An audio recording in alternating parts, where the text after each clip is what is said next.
Please subscribe and press the bell icon to get latest updates of নির্ঝরের স্বপ্ন। আপনারা শুনছেন কাহানি।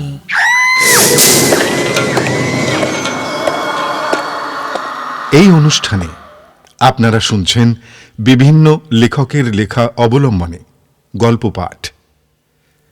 বেশ কিছুদিন কর্তৃপক্ষের সঙ্গে লড়াই করেও শেষ অবধি আমার বদলির আদেশটা ঠেকাতে পারলাম না। আমাকে চলে আসতেই হলো কলকাতার বাইরে। যেখানে পোস্টিং হলো সে জায়গাটার নাম হোসেনপুর।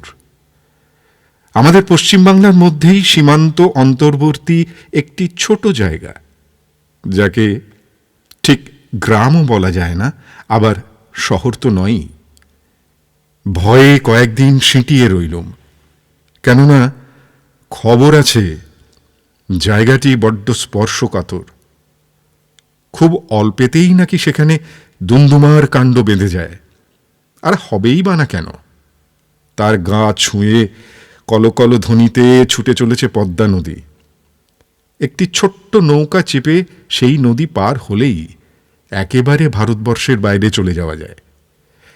সীমান্তবর্তী স্থান বলে হয়তো হোসেনপুর সব সময়তেই একটা ধারাবাহিক অপরাধ প্রবণতার ব্যাধিতে ধুঁকছে। লোকে বলে যে এখানকার মেশানো মাটিতেই নাকি দোষ আছে। হয়তো তাই, কিন্তু আমি বেশি চিন্তিত ছিলাম 10 মাস আগেকার একটা বিভৎস ঘটনার কথা মনে করে। কেবল আমি একাই নই, দেশবাসীও সকলেই জানে সেদিনের সেই ব্যাপারটার কথা। নদীর ওপারে বাংলাদেশ, এপারে ভারত। দুই দেশের দুই ভিন্ন আইন, তাই চোরাচালান এখানে অবাধ। ছোটখাটো খুন জখম, দাঙ্গা হাঙ্গামা এখানকার নিত্যকার ঘটনা। এমনকি হোসেনপুরের খুদে খুদে ঝুপড়ি দোকানের মালিকগুলো পর্যন্ত বেআইনি বিদেশি জিনিস নিয়ে নির্ভয়ে প্রকাশ্যে লোফালুফি করে। প্রশাসন শিথিল, সরকারি বাহিনীর একাংশ চরম দুর্নীতিগ্রস্ত, ঝোপ বুঝে কোপ মারার সদা প্রচেষ্টা।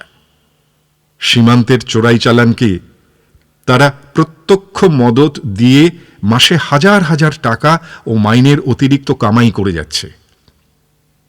কিন্তু আজ থেকে 10 মাস আগে হোসেনপুরে যে ঘটনাটা ঘটেছিল সেটা ভয়ানক।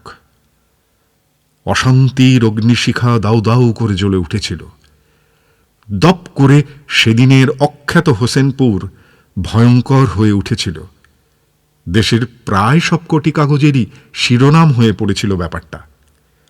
সত্যি কথা বলতে কি, সমস্ত শুভবুদ্ধি সম্পন্ন মানুষ মাত্রেই যা মনে প্রাণে ঘৃণা করে, সেই সর্বনাশের বীজ হোসেনপুরে বহুদিন ধরে সবার অগোচরে যত্রতত্র ছড়িয়ে দেওয়া হচ্ছিল।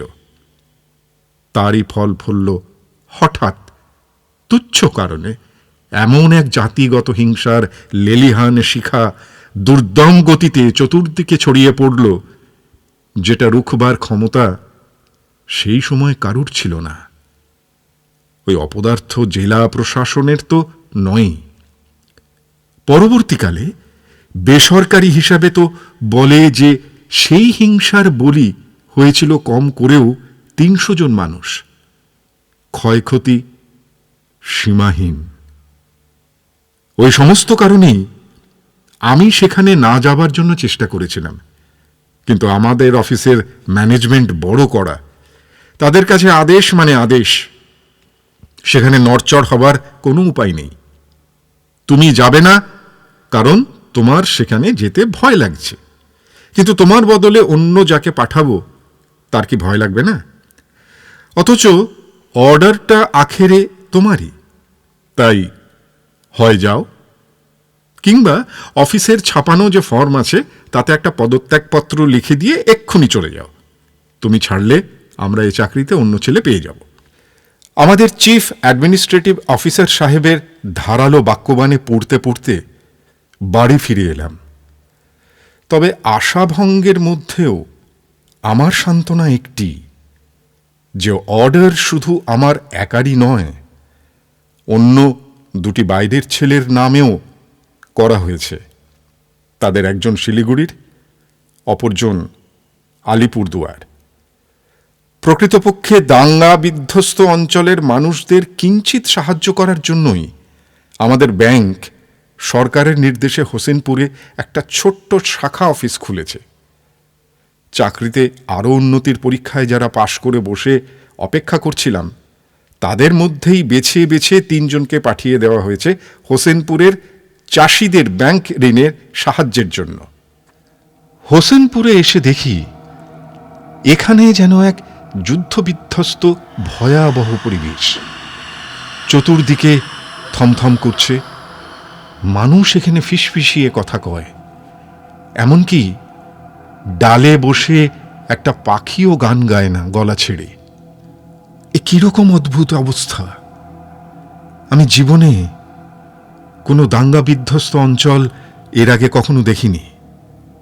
হোসেনপুরের মাটিতে পা দিয়ে আমি একটি নতুন অভিজ্ঞতা সঞ্চয় করলাম।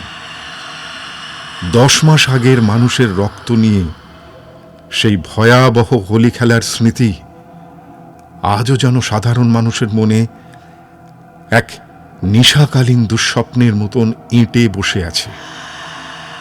এ বুঝি এক আতঙ্কপুরী। এখানে আনন্দ নেই, শান্তি নেই, স্বাভাবিক জীবনযাত্রা তো অনেক দূর। আমরা ব্যাংক খুলে বসে থাকি, কিন্তু দিনের মধ্যে 7-8 জনের বেশি গ্রাহকও আসে না।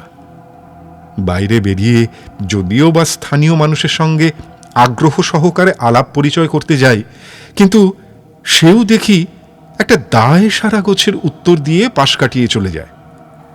কিন্তু সুযোগ পেলে তারাই মাঝে মধ্যে তেড়া বেঁকা জবাব দিতেও ছাড়ে না। ভাবখানা এমন যেন, দেখছো আমাদের এই ভীষণ অবস্থা, আর তার মধ্যেই তোমরা শহর থেকে এখানে ব্যাংক খুলে সহানুভূতি জানাতে এসেছো। যাও যাও, ভাগো এখান থেকে। ব্যাংকের অন্য দুটি ছেলে স্বদেশ আর নিরঞ্জন, যারা একই সঙ্গে বদলির হুকুম পেয়ে হোসেনপুরে এসেছে, তারা দুজন আর আমি মিলে একটা মেস বানিয়ে এখন একসাথেই থাকি। আমরা কেউ রাঁধতে জানি না, তাই খাওয়া দাওয়া করব বাইরে। রাত্রিরে রোজ মাঠের উপর দিয়ে হেঁটে মাইলখানিক দূরে বাজারের কাছে একটা হোটেলে খেতে যাব শুনে হোসেনপুরের একজন লোক ঠোঁট উল্টে বলে, অত বেশি সাহস দেখাবেন না মশাই, তাহলে বেঘরে সব পৈতৃক জানগুলো খোয়াবেন। জানেন ওই যে মাঠ, সেখানে কত মানুষের লাশ দাঙ্গার সময় শেয়াল কুকুরে টেনে টেনে খেয়েছে। আমি শুনে বললুম, তাতে কি, এখন তো আর লোক মরছে না, অবস্থা তো এখন স্বাভাবিক। স্বাভাবিক? তাহলে তো কোনো কথাই ছিল না। অতগুলো মানুষের অপঘাত মৃত্যু, সে কি আর এমনি এমনি বসে থাকবে? আজকাল তো রাতে ওই মাঠে কেউ হাঁটেই না। হাঁটে না? কেন হাঁটে না? লোকটা অতঃপর বিতৃষ্ণাভাবে হাসল। মা, তাও জানেন না, অথচ ড্যাং ড্যাং করতে করতে এখানে এসেছেন চাকরি করতে। পিশাচ, বুঝলেন দাদা, পিশাচ। হোসেনপুর দাঙ্গার পরে এখন প্রেত নগরী হয়ে গেছে। আজকাল রাতের অন্ধকারে পিশাচের দল মাটির তলা থেকে উঠে আসে। তারা খুঁজতে থাকে জ্যান্ত মানুষ, জ্যান্ত মানুষ। তাদের চোখের সামনে একবার পড়লেই নিশ্চিত মৃত্যু। মানুষের রক্ত পান করতে তারা বড় ভালোবাসে। এরা কি করে হলো তা জানেন? এখানে যারা খুন হয়েছে বা অপঘাতে মরেছে, তাদের প্রেতাত্মাগুলোই নতুন দেহ নিয়ে হয়েছে পিশাচ। পিশাচ অন্ধকারের ভেতর এদের চেহারাগুলো তার দেখেননি, দেখলেই বুঝতে পারতেন এরা কোনো বয়স টয়স বিচার করে না, জাতি ধর্ম দেখে না। একমাত্র প্রিয় জিনিস শুধু তাদের কাছে মানুষের তাজা রক্ত। লোকটা তারপর খুব উত্তেজিত হয়ে অনেক কথাই বলে গেল। তার মুখ থেকে শুনলাম গোটা হোসেনপুরটাই যদিও আজ সম্পূর্ণ কলুষিত হয়ে গিয়েছে, কিন্তু ভৌতিক আতঙ্ক আমাদের মেসবাড়ির সামনে যে প্রকাণ্ড চেহারার গোলামগঞ্জের মাঠ, সেইখানেই নাকি সবচাইতে বেশি। পিশাচ নাকি ওই মাঠের মধ্যেই বেশি ঘোরে। তাছাড়া ওই যে দূরের গ্রামগুলো, সেগুলোও গত সাম্প্রদায়িক হাঙ্গামার সময় সম্পূর্ণ ধ্বংস হয়ে গেছে। ওসব জায়গাও আজকাল আর কোনো মানুষ থাকে না। একটা ঘরও কি আর আস্ত আছে নাকি ওখানে? ওই হোসেনপুরবাসী বলল, আপনারা খবরদার অন্ধকারে বেরুবেন না, সারাদিন অভুক্ত থাকলেও নয়। বলিহারি বুদ্ধি বটে আপনাদের। গোলামগঞ্জের মাঠে কি আজকাল রাত্রিবেলা কোনো লোক হেঁটে বেড়ায়? কাউকে দেখেছেন কি হাঁটতে? বলছি তো, ওখানে গিয়ে 4-4টে জোয়ান মানুষই এখন অবধি সাবার। আপনারা যদি হাঁটেন তো মরার সংখ্যা আরও বাড়বে। বলুন না, তাই কি চান? তাই যদি শখ হয় তো যান। রাত্রে পিশাচের পাল্লায় পড়ুন গিয়ে। আমি আর কি করব? আমি তো আর আপনাদের হাত ধরে চেপে রাখতে পারি না। যত সব জঞ্জাল আছে এসে হোসেনপুরে জুটেছে। কেন যে মরতে এরা আসে বুঝে পাই না। এদিকের লোকগুলোর কথাবার্তার ধরন ধারণই কেমন কাঠখোট্টা। এদের দেশে দাঙ্গা হবে না তো হবে কোথায়? এখনো পর্যন্ত আমি একটি মাত্র ভদ্রলোকই শুধু দেখেছি। যাক, সে কথা পরে আসছে। তারপর এই চাষাড়ে লোকটাকে স্বদেশী শেষ পর্যন্ত গালি দিয়ে তাড়িয়ে দিল। আর ওইসব ফালতু গুলগপ্প কানে না দিয়ে আমরা 3 জন রাতে একসঙ্গে হোটেলে খেতে যাই। অবশ্য হাতে থাকে টর্চ। মাঝে মাঝে মাঠের মধ্যে অন্ধকারে খসখস শব্দ শুনে চমকে আলো জ্বালিয়েই দেখতে পাই যে হয় একটা গোদা মেঠো ইঁদুর কিংবা খ্যাঁকশিয়ালের বাচ্চা। কখনো বা চাঁদের আলোয় ডানা ঝাপটিয়ে উড়ে যায় ধূসর রঙের একটা পেঁচা। তৎক্ষণাৎ অর্জুন গাছের মগডালে শুরু হয়ে যায় আক্রান্ত কাকেদের প্রবল আর্তনাদ। হঠাৎ অদ্ভুত সুরে কেঁদে ওঠে কোনো এক অসুস্থ কুকুর। কিন্তু এর বেশি আর কিছুই আমরা দেখি না। মানুষ তো দেখতে পাই না। হ্যাঁ, যা বলছিল, হোসেনপুরের একজন অতি সজ্জন জ্ঞানী গুণী বিদগ্ধ ভদ্রলোকের সঙ্গে ইতিমধ্যে আমাদের আলাপ হয়েছে। তার নাম সাজ্জাদ আলী রহমান। তিনি ঐতিহাসিক। এককালে আলিগড় মুসলিম বিশ্ববিদ্যালয়ে অধ্যাপনা করেছেন। দিল্লিতেও করেছেন বেশ কিছুকাল। এখন অবশ্য রিটায়ার্ড। যদিও তিনি বয়সে অনেক বড়, তবু তার সঙ্গে সব বিষয় নিয়েই আমরা খোলাখুলি আলোচনা করি। কখনো কখনো রীতিমতো তর্কও শুরু হয়ে যায় আমাদের মধ্যে। একদিন তো আমি স্থানীয় লোকেদের পিশাচ সম্পর্কিত কুসংস্কারের কথাটিও তাকে বললুম। ভেবেছিলাম যে তিনি পণ্ডিত মানুষ, তার উপর আবার একজন কুসংস্কার বিরোধী মুসলমান ঐতিহাসিক, তাই নিশ্চয়ই ব্যাপারটা শুনে খুব হাসবেন। কিন্তু অবাক কাণ্ড যে, দেখলাম রহমান সাহেবও রীতিমতন গম্ভীর হয়ে বললেন, হ্যাঁ, আপনারাও তাহলে ওটা শুনেছেন। রাত্রে কিন্তু বাড়ির বাইরে বেরোবেন না। আর যদি একান্তই বেরোতে হয় তবে মাঠের উপর দিয়ে কখনো হাঁটবেন না, কারণ সেখানে পিশাচ আছে। আমি তাদের দেখেছি। আপনি আপনি তাদের দেখেছেন? বলেন কি? রহমান সাহেব বললেন, হ্যাঁ, দেখেছি। হোসেনপুরে পিশাচ দেখার আশ্চর্যের ব্যাপার কি, আজ পর্যন্ত অনেকেই দেখেছে। এই জায়গায় পিশাচ বেরোবে না তো বেরোবে কোথায়? আপনাদের ওই শান্তির শহর কলকাতায়, এখানে কদিন থাকুন না, আপনারাও সব দেখবেন। পরে ওনার কথাগুলো শুনে আমার বন্ধু তারাও দারুণ অবাক হয়ে গেল। ভদ্রলোক কি হঠাৎ বার্ধক্যে পড়ে গেলেন, নাকি আমাদের মতন শহরের ছেলেদের পেয়ে কিছুটা প্র্যাকটিক্যাল জোকস করে নিতে চান? কিন্তু ওর মতো মানুষকে শেষ পর্যন্ত একটা গেঁয়ো অশিক্ষিতের মতন ব্যবহার করবেন? আশ্চর্য।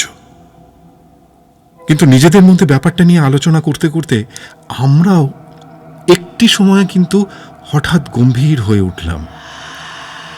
এটা তো ঠিকই যে মাঠে ঢুকলে আর হাওয়া পাই না, চতুর্দিকে বিকট রকমের গুমোট ভাব, কেমন একটা বিশ্রী উগ্র গন্ধ, ঠিক পচা নয় আবার পোড়াও নয়, কিন্তু গন্ধটা খুব অদ্ভুত।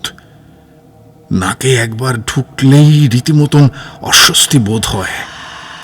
এবং রাত্রি ঠিক 8টা বাজলেই একটা কুকুর খুব খারাপভাবে মাঠের মধ্যে শব্দ করে কেঁদে ওঠে। কুকুরে কাঁদা মানেই ছোটবেলা থেকে জানি যে একটা অশুভ ইঙ্গিত, কিন্তু আরো অস্বাভাবিক ব্যাপার, রাত্রে মাঠ তো দূরের কথা, তার ধার কাছ দিয়েও আমরা ছাড়া আর কোনো মানুষ হাঁটে না। কেন কেন?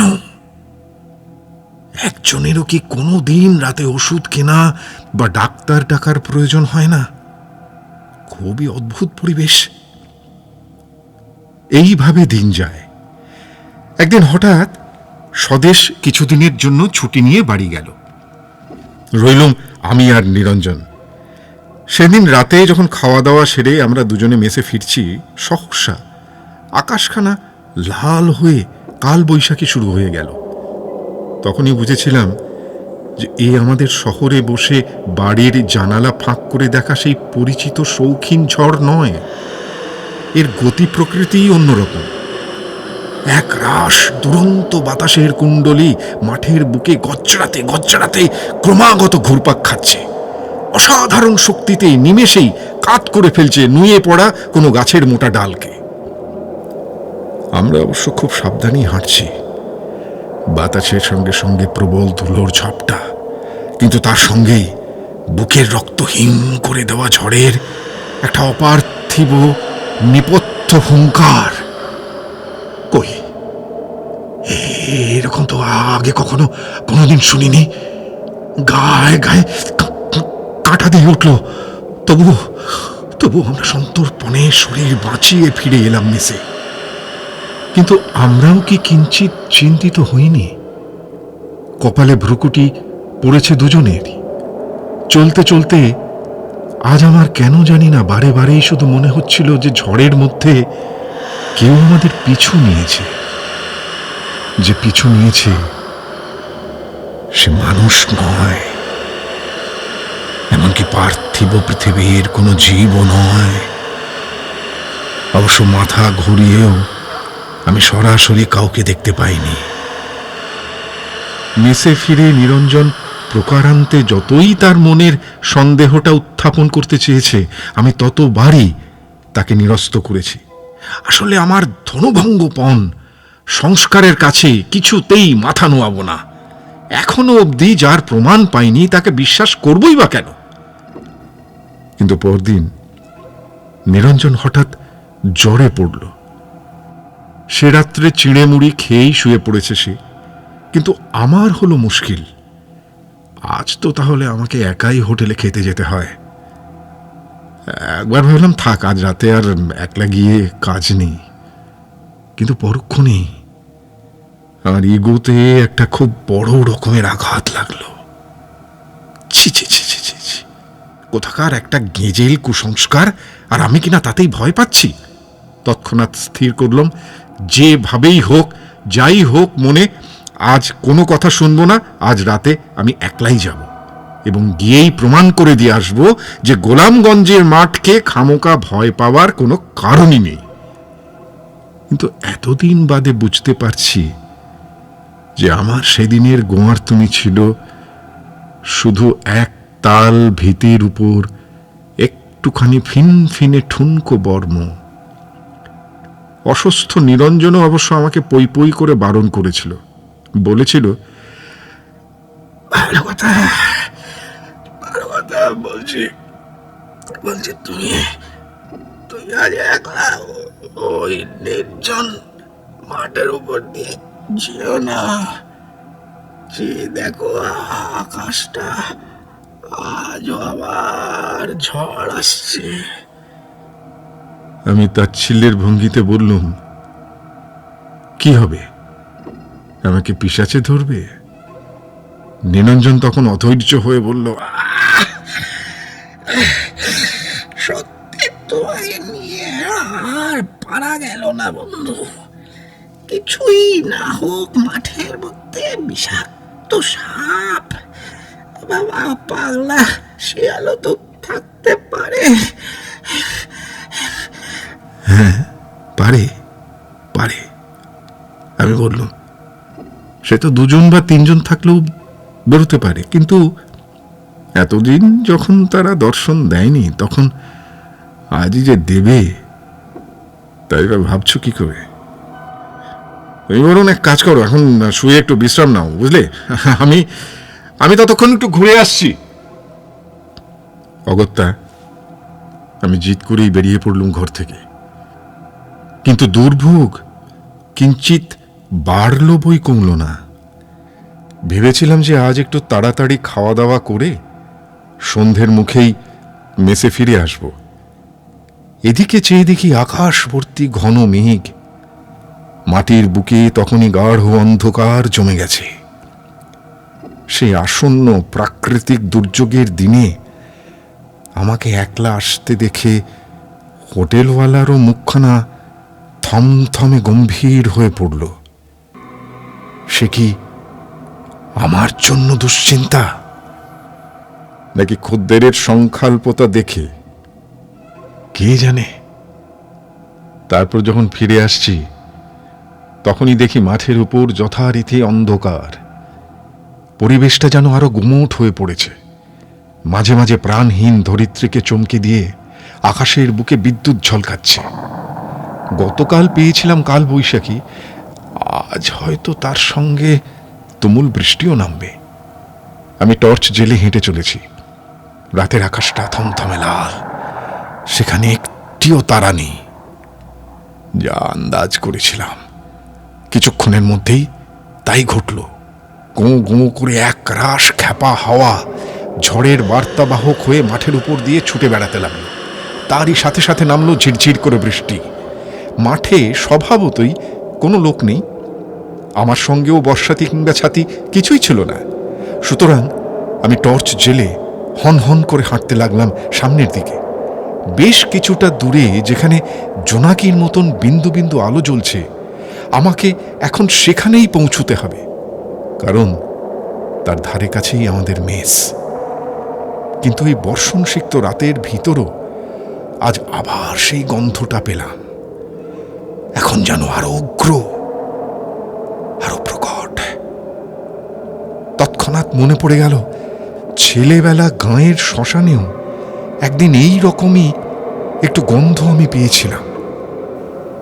এ কি তারই মতন, নাকি অন্যরকম? কিন্তু অকস্মাৎ এই গন্ধের কারণটা কি?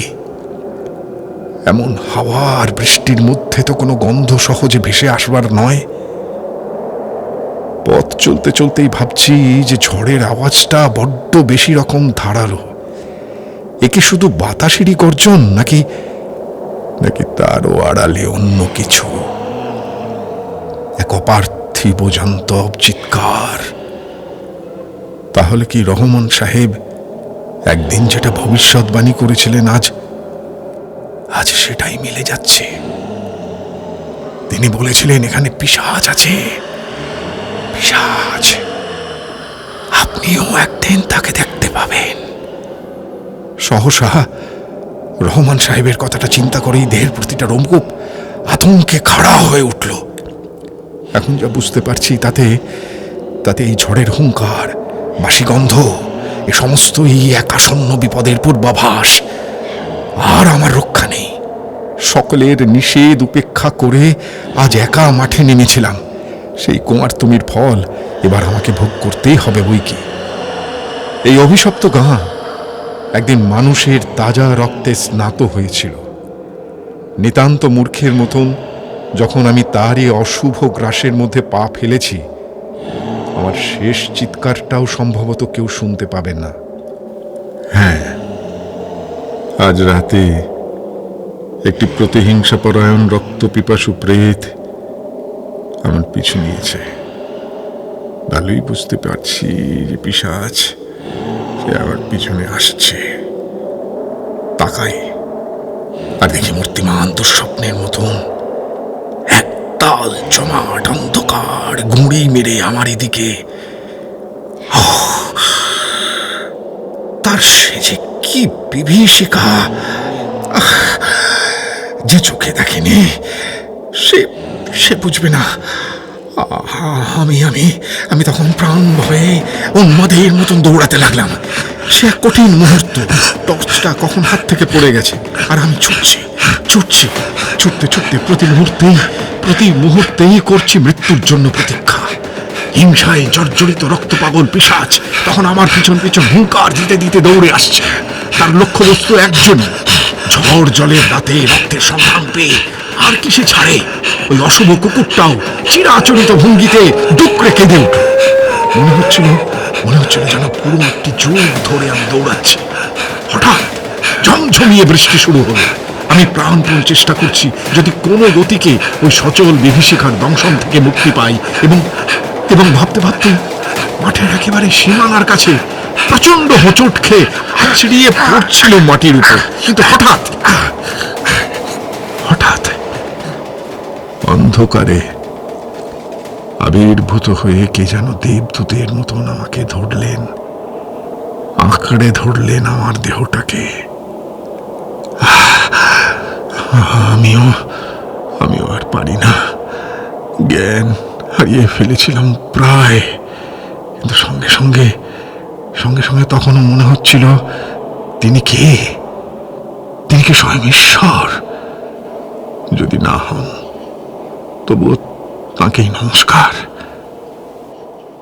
কতক্ষণ যে অচৈতন্য হয়ে পড়েছিলাম তা এখন বলতে পারি না।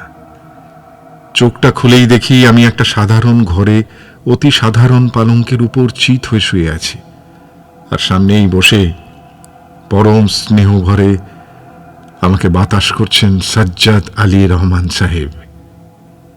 হেসে বললেন, এখন কেমন বোধ করছেন? গায়ে ব্যথা ট্যাথা নেই তো? আমি তার দিকে ফ্যাল ফ্যাল করে চেয়ে বললুম, পিশাচটা কি এখনো তাড়া করে আসছে? রহমান সাহেব তৎক্ষণাৎ আবার হেসে উঠে বললেন, না, সে আর এখানে নেই। আপনি নিশ্চিন্তে আমার ঘরে থাকতে পারেন। আমি এখানে কি করে এলাম? সাজ্জাদ আলী রহমান বললেন, আমি রাত্রে ছাত্র পড়িয়ে মাঠের পাশের একটা রাস্তা ধরে বাড়ি ফিরে আসছিলাম। হঠাৎ অন্ধকারের মধ্যে শুনতে পেলাম আপনার আর্তচিৎকার। তখন আমি গোটা কয়েক ছাত্রকে জোগাড় করে মাঠের মধ্যে ঢুকে আপনাকে তুলে নিয়ে আসি। দেখলেন তো কত ছেলে মানুষ আপনি। তখনই যদি জেদ করে মাঠের উপর দিয়ে না হাঁটতেন তাহলে তো কোনো বিপদই হতো না। যাক, আল্লাহর অশেষ দয়া, তাই শেষ পর্যন্ত আজ আপনাকে বাঁচাতে পেরেছি। নইলে ওই গোলামগঞ্জের মাঠে রাত্রে কি কেউ একা হাঁটে? ছি ছি ছি। আমি শুনে অভিভূত হয়ে বললুম, আপনি আজ আমার জীবন রক্ষা করেছেন রহমান সাহেব। আপনি সেদিন ঠিকই বলেছিলেন এখানে পিশাচ আছে। সাজ্জাদ আলী ম্লান হাসলেন। হ্যাঁ, পিশাচ তো থাকবেই। আমরা নিজেদের মধ্যে দাঙ্গা বাঁধালাম, এর রক্ত তুলে মুখে গায়ে মাখামাখি করলাম, আর এখানে পিশাচ থাকবে না? আনাচে কানাচে অন্ধকারে এখানে তো মানুষ বেশি করে দেখবে পিশাচ। কিন্তু রহমান সাহেব, আমরা যখন দল বেঁধে অন্ধকারে মাঠে হাঁটি, তখন কেন পিশাচ দেখি না? একা থাকলেই কি যত বিপদ? সজ্জাদ আলী বললেন। দেখুন, আসলে ভয়, অবিশ্বাস কিংবা আতঙ্ক এসব তো নিঃসঙ্গতার মধ্যে থেকেই বেশি করে জন্ম নেয়, তাই নয় কি? তাহলে আপনাদের পিশাচই বা কেন জন্মাবে না বলুন? হ্যাঁ, এখানকার খেটে খাওয়া সাধারণ মানুষ আজও দাঙ্গার ভয়াবহ স্মৃতির দুঃস্বপ্নের মধ্যে দিন কাটাচ্ছে। প্রতিনিয়তই তাদের কাছে আশঙ্কা, এই বুঝে আবার জাগলো পিশাচ, আবার জেগে উঠলো। সে জাগলে তো আর রক্ষে নেই কারো। তাই বলুন, এই পিশাচকে রুখবে কে? সত্যিকারের ভূত প্রেত বার হলে তো মানুষ কবে ওঝা ডেকে ঝাড়ফুঁক করে সেগুলোকে হাঁকিয়ে দিত, তাই নয় কি? হ্যাঁ, কিন্তু এই যে পিশাচ এখন হোসেনপুরে চত্রতত্র ঘুরে বেড়াচ্ছে, এত হাজার হাজার অপদেবতার চেয়েও বেশি ভয়ঙ্কর, একটা প্রাচীন বটগাছের শেকড়ের মতন আজ হোসেনপুরের প্রতিটি মানুষের মনের গভীরে গেঁথে গিয়েছে সন্দেহ, অবিশ্বাস। সেই আতঙ্কই তো আজ পিশাচ সেজে তাড়া করে বেড়ায় মাঠের মধ্যে একলা চলা মানুষকে। একটু একটু আগে তারই শিকার হয়েছিলেন আপনি। আমি অবাক হয়ে বললাম, সাজ্জাদ সাহেব, তাহলে কি সত্যিকারের পিশাচ বলে এখানে কিছু নেই? আমি আজ রাতের অন্ধকারে কি দেখলাম? সমস্ত মানুষ যা দেখে তাই দেখেছেন। মনের জগতে সৃষ্টি এক রাস কষ্ট কল্পিত আতঙ্ক। আমি তবুও রহমান সাহেবকে প্রশ্ন করতে ছাড়ি না, কিন্তু কেন কেন দেখলাম বলতে পারেন? রহমান সাহেব হেসে বললেন, এখানকার অন্য 10টা সন্ত্রস্ত মানুষের মতন এই পরিবেশে আপনিও আপনার অবচেতন মনে পিশাচি দেখতে চেয়েছিলেন, তাই দেখতে পেলেন। যাই হোক, আর কোনো ভয় নেই আপনার, বিপদ কেটে গিয়েছে। এখন কষ্ট করে বসে এই এই দুধটুকু খেয়ে ফেলুন তো দেখি। হ্যাঁ, আমি ধীরে ধীরে উঠে বসি। শরীর ঝিমঝিম করছে, আতঙ্কের ঘোরটা এখনো কাটেনি।